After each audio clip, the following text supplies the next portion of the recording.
두 명의 음악인을 여러분에게 알려드립니다. 56세의 병이 심각하게 들어서 너무 괴로워하던 프리드리히 핸델이 눈 내리는 어느 날 밤 교회로 와서 그리스도 앞에 털썩 주저앉아 눈물을 흘리며 회개기도를 하다가 가슴이 뜨거워집니다. 그리고 그 뜨거운 가슴으로 써내려간 작품이 예수의 탄생, 순환, 부활을 오롯하게 담고 있는 메시아 오라토리오라는 것을 아셨나요? 두 번째 음악인은 청력을 거의 성실하고 시리에 빠져있던 루드비히 베토벤이 그리스도를 마음에 영접하고 은혜에 깊이 사로잡혀서 교향곡 9번 심포니 9 심포니를 컴포지션 작곡하였다는 것도 알고 계십니까? 그러니까 베토벤의 9 심포니나 혹은 핸델의 메사이어, 이 대작과 거작은 부활하신 예수를 뜨겁게 만남으로써 이루어진 작품 세계다라는 것을 이미 세계가 알고 있고 기독교인들은 다 알고 있는 바이죠. 저는 생각했습니다. 설교를 준비하다가 두 음악인을 보면서 내 힘으로는 소소한 작품 그 정도를 빚어내며 살아가겠거니와 부활의 예수를 뜨겁게 만나며 훌륭한 작품을 빚어내며 그렇게 살아가게 될 것이다 라고 하는 비전이 가슴속에 깊이 새겨졌기 때문에 오늘 부활절 후 첫 주일 여러분을 말씀의 세계로 초대하려고 합니다. 오늘 읽었던 신약 본문은 부활의 여명이 팔레스타인 땅을 뒤덮어가고 있었고 그 중에 어떤 작은 결과지만 부활의 예수를 만난 자들에게 로드 체인지, 길 수정, 길 교환, 길 변화, 길 개혁이 일어나게 되었다. 조금 더 내용 증명을 알려드리면 십자가 사건으로 제자들의 로드, 길을 잃어버리고 뿔뿔이 흩어지게 되었다면 부활의 예수를 뜨겁게 만나서 길 수정이 일어나게 되더니 예루살렘에 총집결하게 되었다. 여러분, 예루살렘에 올라오면 죽습니다. 거기는 유대인들이 기독교인들을 발본색원하고 죽이려고 하는 순교와 박해 현장인데 그 길로 총집결하는 길 교환이 일어나게 됐고 바로 거기로부터 기독교의 생명 역사 속에 아주 위험차게 권세 있게 거룩한 구원의 오라토리오를 연주하기를 콘서트가 시작하게 되었다라는 게 누가복음 24장이 우리에게 보도하고 있는 구원의 자료입니다. 그래서 오늘 우리가 묵상하려는 말씀은 고향 엠마오로 낙향하던 두 제자가 유대인들의 생명의 본향이라고 알려지는 예루살렘으로 로드 길을 수정하게 되는 것처럼 오늘 그리스도인으로 부름받아 그리스도의 영을 받아 하나님의 백성이 된 오늘 예배하는 우리들도 기독교의 생명의 본향인 천상의 제루살렘, 천상의 예루살렘으로 길을 변경하는 로드 체인저 로스의 길을 걸어가도록 합시다 라고 하는 초청의 말씀이 오늘 본문의 이야기가 되겠습니다. 그래서 설교를 준비하면서 궁금해졌어요. 십자가 사건 이후에 슬럼프에 깊이 빠진 글로바바 또 한 제자 아마 부부로 알려집니다. 두 제자가 석양을 등지고 엠마오로 낙향하다가 길을 바꾸어서 예루살렘으로 올라간 스토리를 왜 누가복음 24장의 의사인 누가가 배치하게 되었고 의미는 무엇일까? 매우 단순하죠. 부활을 만나지 못한 자는 낙향길로 다운로드 내려간 길로 계속 하강 곡선을 그리며 길을 걸어가게 될 것이고 부활하신 예수 그분을 만난 사람은 본향길로 업로드 그 길이 비록 고난의 길이고 힘겨운 십자가의 길이라 할지라도 업로드 그 길로 걸어가는 길을 선택하고 그 길을 책임성 있게 가게 될 것이다 라는 메시지가 이 안에 담겨 있습니다. 이제 그 내용 속으로 우리가 들어가 보겠는데요. 13절과 14절을 읽으러 갑니다. 그날에를 제가 좀 설명해 드리고 싶은데요. 13, 14절 시작. 그날에 그들 예루살렘에서 25리 되는 엠마오라 하는 마을로 가면서 이 모든 된 일을 서로 이야기하더라. 두 제자가 엠마오로 낙향하는 겁니다. 다운로드입니다. 그런데 왜 내려간다는 겁니까? 그들의 사이콜로지, 심리 상태가 뭐예요? 열쇠가 그 날에 13절에 나오죠. 이 모든 된 일 14절에 나오죠. 이것을 말하면서 로드 길을 걷고 있었다는 것인데요. 그 날은 뭡니까? 예수가 예루살렘에서 부활하신 날입니다. 그러니까 거기서 부활하셨는데 그들은 지금 다운로드로 내려가면서 비통한 십자가와 죽음의 십자가만 이야기 두런두런 하면서 낙향길로 향했다라는 뜻이 됩니다. 예루살렘을 떠난다라고 하는 것은 믿음이 무너졌다는 말이고 생명으로 죽은 자 가운데 일어나신 예수의 부활의 길과 분리되는 길이 진행되고 있다. 여러분, 처음에 간이 조금 상할 때는 아무도 몰라요. 간은 침묵의 장기인데 마지막에 알면 사기입니다. 진행되는 걸 몰라요. 처음에는 모르고 진행하지만 우리 안에 있는 모든 장기들 다 마찬가지입니다. 처음에는 진행되는 걸 모르지만 나중에는 생명 자체가 존재할 수 없을 만큼 영원한 죽음으로 하향하는 것이 엠마우로 내려가는 낙향길 다운로드입니다. 그러니까 부활의 예수를 만나지 않고 부활의 예수에 대한 영적인 인식이 닫혀버리니까 낙향을 시작하는 거예요. 그래서 좀 더 성서적인 의미에서 낙향하게 된 결정적 이유가 뭘까를 15절 16절에서 여러분에게 찾아드리도록 해보겠습니다. 그들이 서로 이야기하며 시작. 그들이 서로 이야기하며 문의할 때에 예수께서 가까이 이르러 그들과 동행하시나 그들의 눈이 가리어져서 그인 줄 알아보지 못하거늘. 병리적으로 말씀드린다. 조직 검사 결과가 나왔죠. 왜 낙향한다고요? 네, 눈이 가리어져서 부활하신 예수를 알아보지 못하였다 라는 분석 데이터가 나온 겁니다. 여러분, 대개 이 브레인, 뇌에 충격을 받으면 어떤 혈관성 치매도 좋고 어떤 많잖아요. 그죠? 파킨슨도 오고. 이게 뇌에 강력한 충격이 오게 되면요, 손상을 입은 기억 상실증이 진행이 되고 결국은 자기 사랑하는 사람도 못 알아보게 되고요. 사건도 인지하지 못하게 돼요. 그런데 오늘 두 제자, 글로바와 또 한 제자 부부, 두 제자는 예수님 얼굴을 너무나 잘 아는 사람들인데 알아보지를 못했다고 하는 그들의 영적인 자리나 인생의 자리는 매우 심각한 상태에 도달해 있다라고 보는 거예요. 그러니까 왜 예수를 알아보지 못했을까? 눈이 가려져 있는 거예요. 십자가에 못 박히신 예수만 골똘하게 생각을 했고 3일 만에 부활할 그들 곁에 다시 오실 것이라고 약속하신 예수의 말씀에 대한 생각조차 하지 않았기 때문입니다. 영적인 무지인 것입니다. 그래서 엠마오 낙향길을 걸어가는 것은 그리스도를 보는 눈이 가려졌기 때문이다라는 결과가 등장하게 되는 거예요. 그런데 성경에 참 묘하게 기록이 되어 있는 것은 이 엠마오라고 하는 지명인데요. 글로바와 또 한 제자가 해질녘에 터덜터덜 걸어 내려가고 있는 엠마우스, 이 엠마오는 The Unknown Road, 알지 못하는 길 엠마우스라는 뜻이 있습니다. 제가 해석해 드립니다. 부활의 예수를 알아보지 못한 채로 걸어가고 있는 그 엠마오 길은 내가 가면서도 내가 모르는 길이다라는 뜻이 되기 때문에 엠마오의 길은 목적과 방향이 불확실한 길이고 영혼이 낙향하는 길이다. 21세기 AI 시대에 굉장한 지식적 인포메이션의 진보가 추진됐지만 길이 있는데 길이 없는 시대가 됐어요. 길이 보이는데 길이 안 보이는 시대가 됐어요. 여러분은 길을 아십니까? 길을 가십니까? 어느 길로 가십니까? Which way? 어느 길로 가십니까? 무슨 길을 가십니까? 어떤 길로 가십니까? 만족한 길이 되십니까? 행복한 길이십니까? 영광스러운 길이십니까?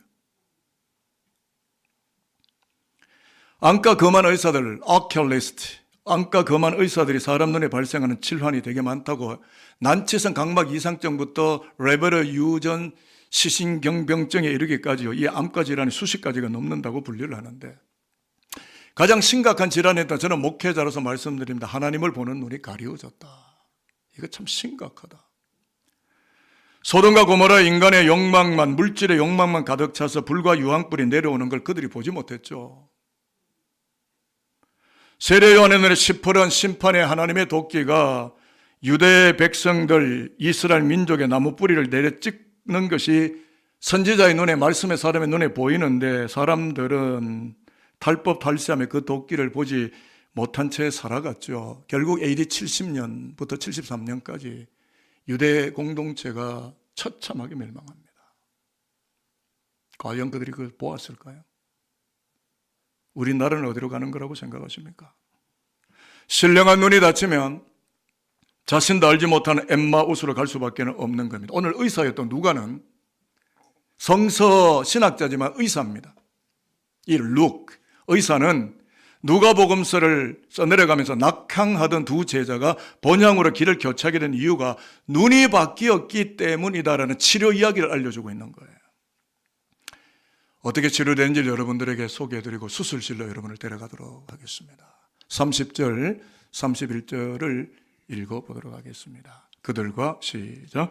그들과 함께 음식 잡수실 때에 떡을 가져사 축사하시고 떼어 그들에게 주시니 그들의 눈이 밝아져 그인 줄 알아보더니 예수는 그들에게 보이지 아니하시는지라. 눈이 밝아졌다고 하지 않습니까? 그리고 예수는 또 떠나는 거예요. 다른 제자들에게 나타나야 되니까.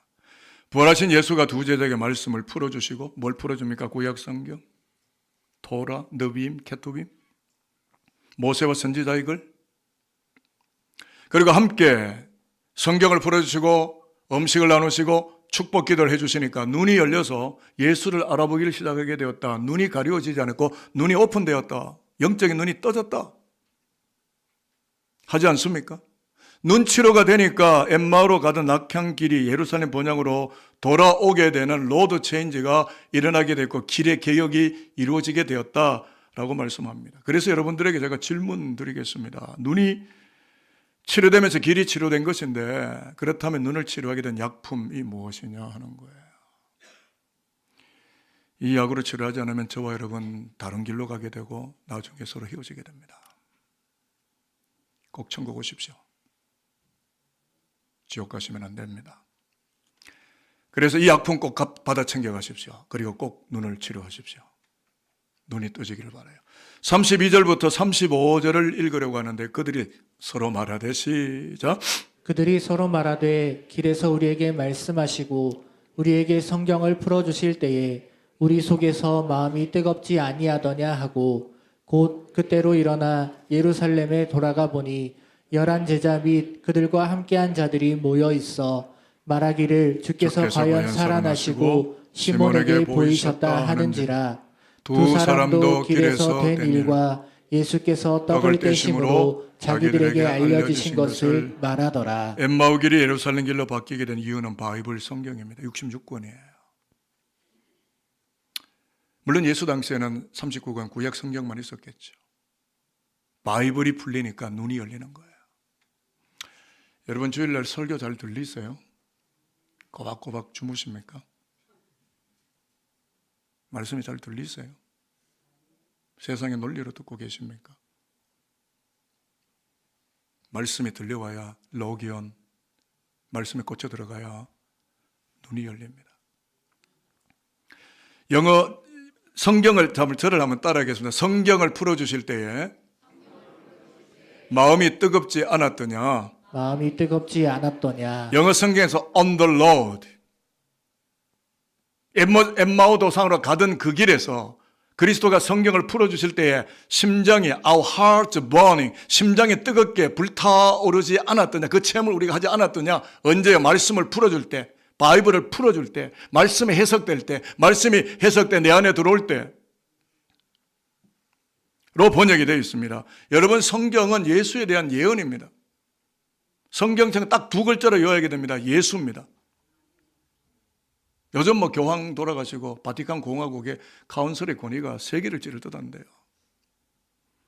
여러분 교황 무엇을 아닙니다. 성경 무엇을입니다. 종교 지도자의 권위가 아니라 십자가의 권위가 높아져야 되는 것입니다. 그래서 우리가 리폼드 처치, 개혁 교단에서 프로테스탄트 하면 이 시대를 사는 거 아닙니까? 간호사의 구력에 보면 교황 앞에 황제들이 무릎 꿇고 종교의 권위가 위상이 높아지면서 우리는 한 사제를 보는 것이 아니라 전능하신 하나님을 보고 십자가의 그리스도를 봐야 되는 겁니다. 저에게는 그리스도가 보이지 저는 한 사제가 보이지 않습니다. 하나님이 보여야 되고 그분의 십자가의 길이 보여야 됩니다. 결국 성경은 예수입니다. 종교의 지도자가 아닙니다. 그래서 엠마오로 낙향하던 길에서 예수의 그 말씀 로기온을 듣고 눈이 열려지게 됨으로써 가슴이 뜨거워져서 burning, 가슴이 뜨거워져서 예루살렘 본향으로 올라가는 길개혁, 로드 체인지가 일어나게 되었다라는 것입니다. 여러분 신앙생활은 뜨겁게 하는 겁니다. 기도도 뜨겁게 하는 겁니다. 믿음 생활도 뜨겁게 하는 겁니다. 십자가도 뜨겁게 지는 겁니다. 역사를 사랑하고 사람을 사랑하는 것도 뜨겁게 사랑하고 사는 겁니다. 저는 31살의 젊은 시절 목사가 돼서 임종을 많이 봤습니다. 제 손을 잡고 돌아가신 분도 있었고요.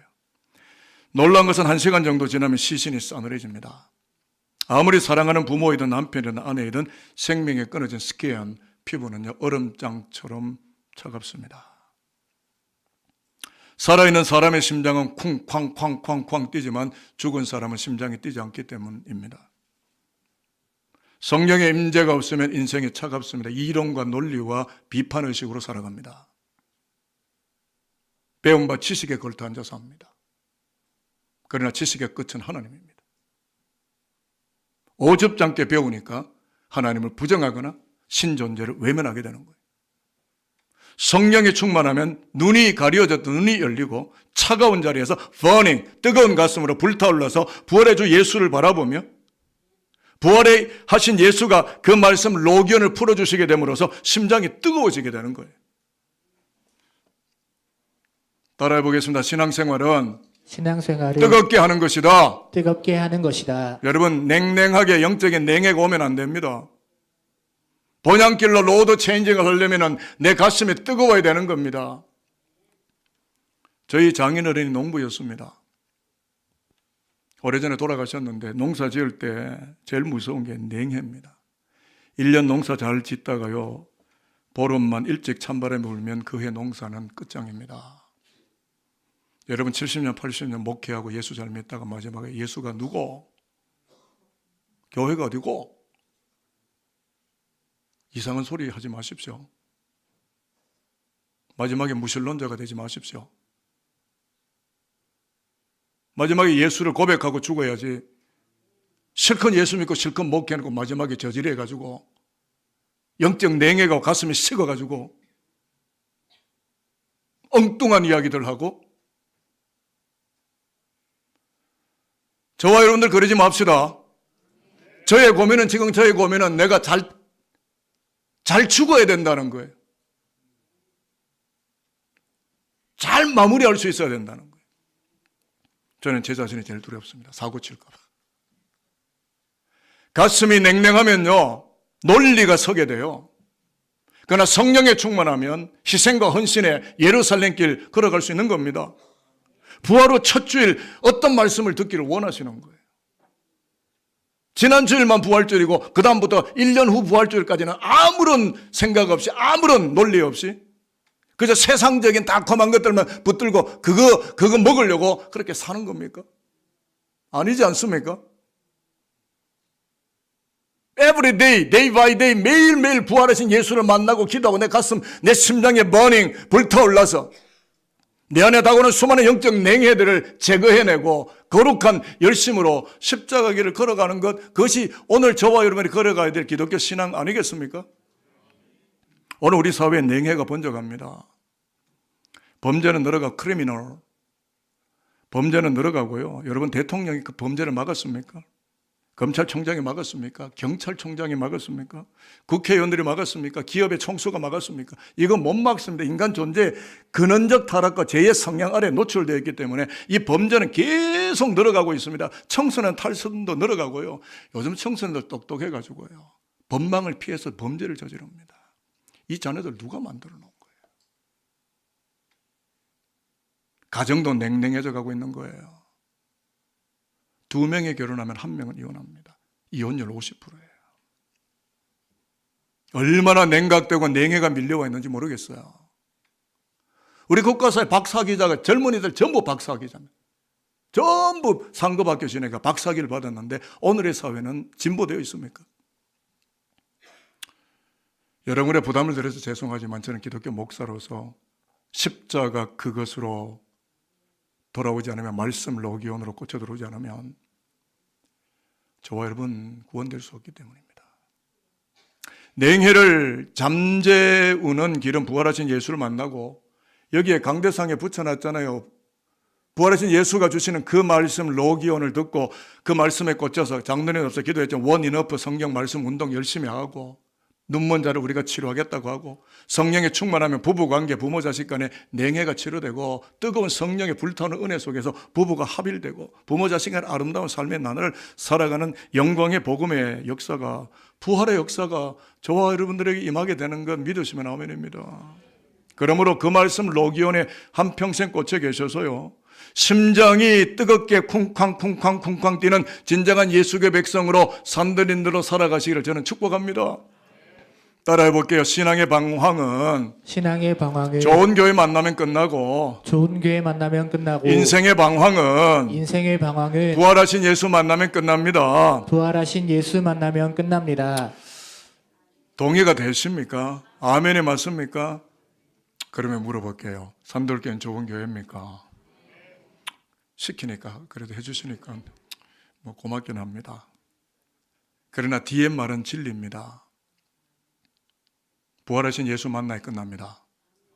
여러분의 의지와 노력으로, 종교 실력으로, 종교 경력으로, 링 캐리어로 여러분 해낼 수 없습니다. 오직 예수여야 합니다. 부활하신 예수 만나세요. 지금 내 옆에 와 계시는데 같이 밥 드시고 이야기 나누시고 대화하시고 한국교회 살립시다. 여러분들 한국교회 희망 아닙니까? 교회를 얼마 다녔나 연수가 아니라 부활의 예수를 매일 만나서 낙향길이 아닌 본향길로 걸어가느냐가 매우 중요할 뿐입니다. 이제 설교는 매우 듣기가 힘이 들고 어렵고 부담스럽고 고통스럽지만 여러분을 축복합니다. 메시아 예수가 오실 때 사람들이 여호와의 말씀 있는 시온 성전 예루살렘으로 업로드 올라오게 된다는 그 예언처럼 낙향길이 아니라 예루살렘 본향으로 순례길을 뚜벅뚜벅 걸어 올라오는 로드 체인저 산돌인들 모두가 되시기를 살아계신 주님 예수 그리스도의 이름으로 축복합니다. 여러분의 신앙을 응원하겠습니다.